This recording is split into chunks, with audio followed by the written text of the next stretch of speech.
नमस्कार, आपलं स्वागत आहे आपला आवडता यूट्यूब चॅनल दिव्यांग ध्यास आणि विकासवर. मित्र हो, मी जवळजवळ 2003 पासनं बौद्धिक अक्षम म्हणजेच मतिमंद दिव्यांग मुलांसाठी कार्य करत आहे.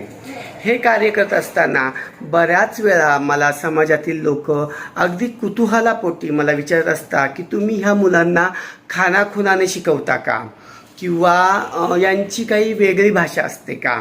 तर मित्र हो, मला तुम्हाला सांगावं असं वाटतं की आपल्या दृष्टीला जे दिसतं किंवा आपल्या नजरेला जे दिसतं, ज्याचं आपल्याला आकलन होतं, त्या अनुषंगाने आपण त्याचा संदर्भ लावत असतो.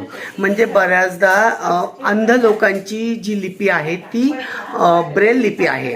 ती ब्रेल लिपीचा वापर करून ते वाचन लेखन करत असतात. आणि जे कर्णबधिर लोक आहेत, म्हणजे ज्यांना ऐकू येत नाही, ते लोक खानाखुनाने बोलताना आपल्याला नेहमीच दिसत असतात. आणि आपण सर्वसाधारण व्यक्ती जो आहे, म्हणजे आपण डोळस म्हणूया किंवा ज्याला व्यवस्थित ऐकायला येतं, असा व्यक्ती आपण अंध लोकांनी बोललेलं ऐकत असतो आणि कर्णबधिर मुलांनी केलेल्या खानाखुना पाहत असतो. आणि त्यामुळं आपण सहज अंदाज लावतो की ह्या लोकांची काहीतरी वेगळी भाषा असते किंवा या लोकांची शिक्षण पद्धती काही वेगळी असते का. अगदी बरोबर आहे, त्या लोकांसाठी ती जी पद्धती आहे ती योग्य आहे. परंतु आपल्या बौद्धिक अक्षम मुलांची किंवा मतिमंद मुलांची, दिव्यांग मुलांची जी शिक्षण पद्धती आहे ती देखील वेगळी असते. परंतु त्यांची अशी वेगळी अशी भाषा नसते. आणि हो, जर भाषाच जाणून घ्यायची असेल तर त्यांची भाषा म्हणजे प्रेमाची भाषा असते. चला तर मित्र हो, मी तुम्हाला दाखवतोय की आपल्या दिव्यांग कला विकास केंद्रामध्ये मुलांना कशा पद्धतीने शिकवलं जातं किंवा काय हे लोक इथे काम करत असतात. तर आपल्याला माहितीच आहे की आपली जी ही बौद्धिक अक्षम मुलं आहेत ही सगळी 18 वर्षाच्या पुढील मुलं आहेत. त्यामुळं हे काही शालेय शिक्षण म्हणजे वाचन, लेखन, अंकगणित ह्याच्या पुढे आलेली असतात. आणि ज्या वयामध्ये वाचन लेखन करायचं त्या वयामध्ये ह्या मुलांना ते आकलन न झाल्यामुळे ही मुले आपल्या सर्वसाधारण व्यक्तीपेक्षा मागे पडताना दिसतात. परंतु मग त्यांनी आपल्या समाजामध्ये वावरत असताना जे व्यावहारिक ज्ञान आहे ते आपण यांना देण्याचा प्रयत्न करतो आणि ते आपण त्यांना शिकवण्याचा प्रयत्न करत असतो. आणि मग त्यासाठी आपण एक विशेष शिक्षक म्हणून आपल्याला जे योग्य वाटतं किंवा आपल्या बुद्धीने जे काही आपण क्रिएटिव्ह किंवा जे काही सृजनशीलतेचा वापर करून आपण या मुलांना कशा पद्धतीने शिकवू शकतो. तर चला तुम्हाला मी दाखवतोय की आमच्या इथे बसलेल्या ह्या ज्या शिक्षिका आहेत ह्या या मुलांना कशा पद्धतीने शिकवतायत ते.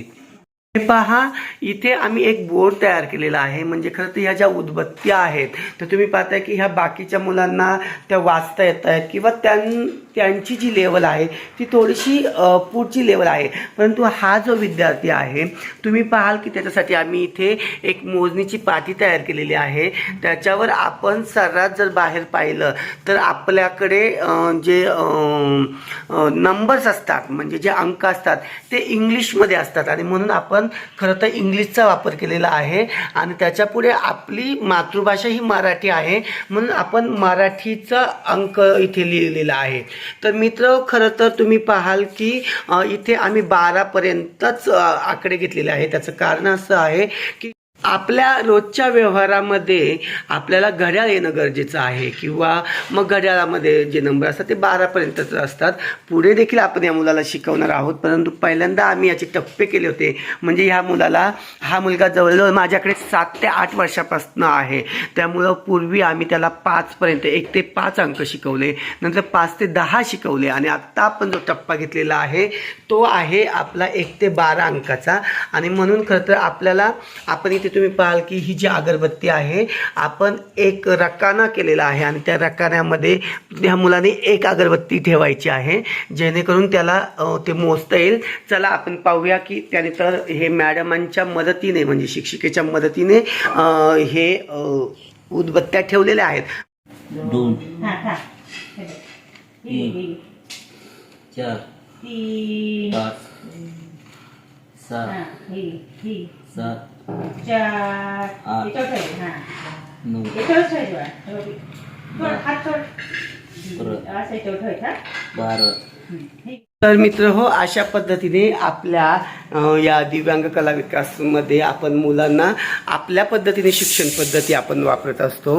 आणि इथे खरं तर शिक्षकाची जी काही सृजनशीलता आहे त्याच्यामध्ये जर काही छान क्रिएटिव्हिटी असेल तर तो त्याच्या पद्धतीने त्या मुलांना शिकवत असतो.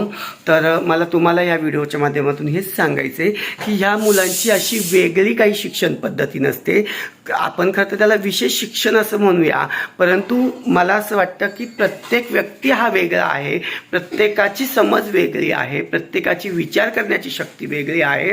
तर प्रत्येक व्यक्ती हा युनिक आहे. आणि म्हणून आपण इथे जे ही आपली दिव्यांग मुलं आहेत म्हणजे बौद्धिक अक्षम मुलं आहेत, यांना आपण प्रत्येकाला त्याच्या लेवलनुसार त्याच्या बौद्धिक क्षमतेनुसार शिकवत असतो. तर ही काही मुलं आहेत नंदनवनमधली की जी अगरबत्ती उद्योग अगदी छान पद्धतीने आमचा सुरू आहे. तर ह्याच्यातून ही मुलं अगदी स्वतःचा व्यवसाय नाही करू शकणार किंवा स्वतःच्या पायावर उभी नाही राहू शकणार, परंतु जेवढं होईल तेवढं स्वावलंबी बनवण्याचा प्रयत्न आपण इथे करत असतो. चला तर मित्र हो, आपल्याला आजचा व्हिडिओ कसा वाटला हे कमेंट्स बॉक्समध्ये प्रतिक्रिया देऊन नक्की कळवा.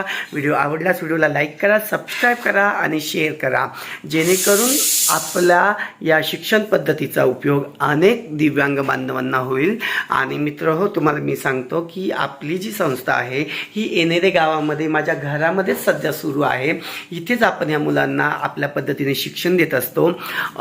खूप काही करण्याची इच्छा आहे ह्या मुलांना वेगळ्या पद्धतीने किंवा त्यांना जसं शक्य आहे तशा पद्धतीने आपण आपल्या संस्थेची आखणी करू इच्छितो आहे. परंतु ह्या गोष्टीला वेळ लागणार आहे, कारण ही स्लो प्रोसेस आहे, त्यामुळे याला वेळ लागणार आहे याची मला कल्पना आहे. चला तर मित्र हो, फक्त अनेक लोक कुतूहलापोटी विचारत असतात म्हणून त्यांच्यासाठी हा व्हिडिओ आहे. तर आजचा व्हिडिओ कसा वाटला हे कमेंट्स बॉक्समध्ये प्रतिक्रिया देऊन नक्की कळवा. व्हिडिओ आवडल्यास व्हिडिओला लाईक करा, सबस्क्राईब करा आणि शेअर करा. धन्यवाद. आपला दिवस शुभ राहो.